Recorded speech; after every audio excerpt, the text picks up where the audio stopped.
Hello दोस्तों, एक बार फिर स्वागत है आपका हमारे चैनल पर। मेरा नाम है वरुण और हम बात कर रहे हैं इतिहास की। इतिहास में हमने बहुत सारी चर्चाएं अभी तक कर ली हैं। अभी प्रमुख प्रमुख तथ्यों की हम बात कर रहे हैं प्राचीन भारतीय इतिहास के। तो इस वीडियो में हम बात करेंगे गुप्तकालीन जो अधिकारी हुआ करते थे जिले के या अन्य अधिकारी। सो सारे अधिकारियों की हम इस वीडियो में चर्चा करने वाले हैं।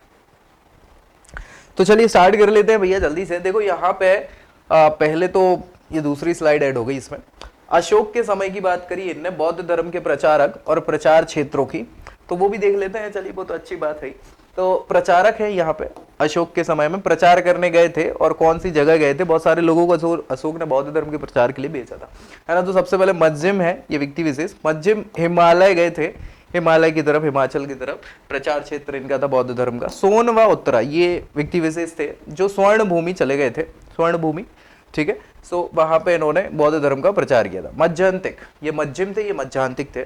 मज्जान्तिक कश्मीर और गंधार वाले क्षेत्र में प्रचार करने गए थे। महेंद्र तो पुत्र ही थे अशोक के, श्रीलंका गए थे। संघमित्रा इनकी बहन हुआ करती थी उनके साथ, ठीक है। महारक्षित गए थे भैया यवन राज, यवन राज समझ रहे हैं ना, बिल्कुल यवनों के राज्य, सीरिया एरिया उस समय तक का।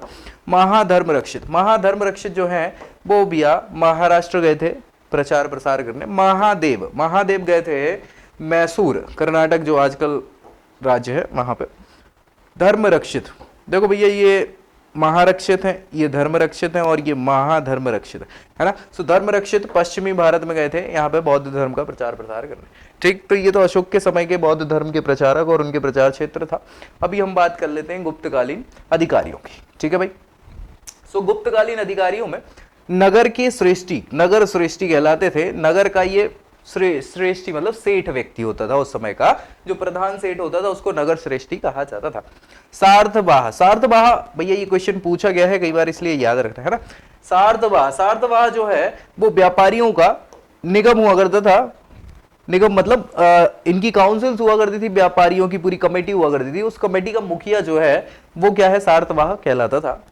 प्रथम कुशिक, क्या नाम है, प्रथम कुशिक जो है वो शिल्प संघ, शिल्प मतलब समझ रहे हैं ना, जो शिल्प कला वाले हैं, आर्किटेक्चर वाले।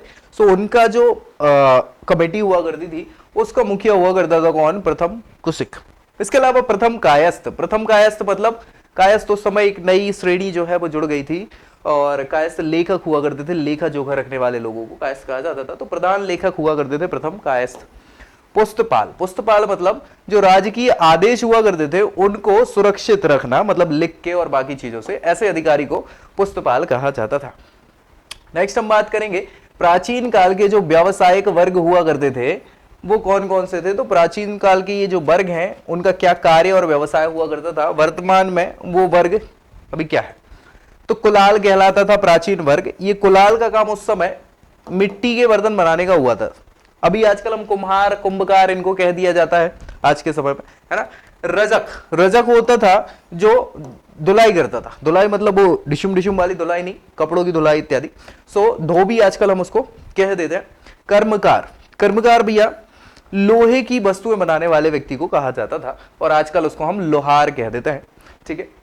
वर्धकिन, क्या भैया, वर्धकिन मतलब लकड़ी की जो वस्तुएं बनाते थे उनको वर्धकिन कहा जाता था। आजकल हम उनको बढ़ई कह देते हैं भैया, है कि नहीं। नापित, क्या भैया, नापित सलून का कार्य करने वाले हुआ करते थे। आजकल हम उनको नाई कहते हैं, ये वर्ग के रूप में, ठीक है। सो ये इसके अलावा हिरण्यकार, क्या नाम है, हिरण्यकार मतलब सोने के आभूषण जो है वो बनाने वाले व्यक्ति को हिरण्यकार कह देते हैं। आजकल हम उसको क्या, सुनार कह देते हैं भैया। क्या कहते थे, सुनार, है ना। 100 सुनार की 1 लोहार की, कि 100 लोहार की 1 सुनार की, पता नहीं क्या है।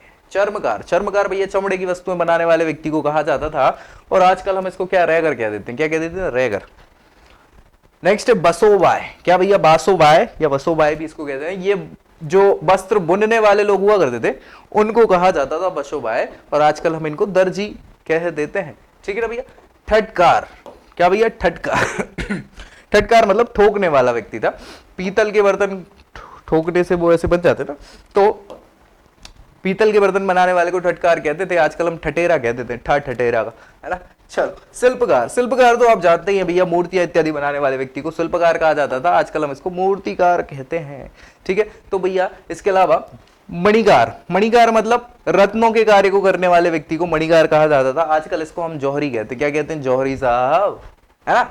चलिए, रिपुकार, क्या नाम है? रिपुकार, रिपुकार मतलब रागे का काम करने वाला। रागे मतलब वो रंगाई इत्यादि का काम, ठीक है। सीसकार, क्या नाम है भैया? सीसकार, शीशे इत्यादि का काम करने वाले लोगों को आजकल वो फिनिशिंग नहीं करते कांच आंच की, वही, है ना।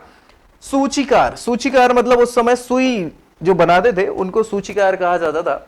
दंतकार, दंतकार मतलब वो दांत साफ करने वाले नहीं है, डेंटिस्ट। ये हाथी दांत का काम करते थे उस समय, है ना। हाथी दांत पे उनके बहुत अलग अलग प्रकार के शिल्प बनाते थे हाथी दांत से, ठीक है। शैल रूपकार, क्या भैया? शैल रूपकार मतलब शैल यानी पत्थर होते हैं, तो उनकी प्रतिमा इत्यादि बनाने, नक्काशी करने वाले, पत्थरों पर नक्काशी करने वाले, आजकल इनको शिल्पी कह दिया जाता है, ठीक है भाई। सो ये प्रमुख प्रमुख व्यावसायिक वर्ग हुआ करते थे। और बाकी हमने बात कर ली, एक स्लाइड इसमें अशोक की भी बौद्ध धर्म वाली जुड़ गई थी, तो वो भी हमने डिस्कस कर लिया। गुप्त काल के जो प्रमुख जिले के अधिकारी थे उनकी भी बात कर ली, और प्राचीन वर्ग और आधुनिक वर्ग में उसको क्या कहा जाता है, व्यावसायिक वर्गों में, इनकी हमने बात कर ली। तो इस वीडियो में बस इतना ही, मिलते हैं नेक्स्ट वीडियो में, तब तक के लिए जय हिंद।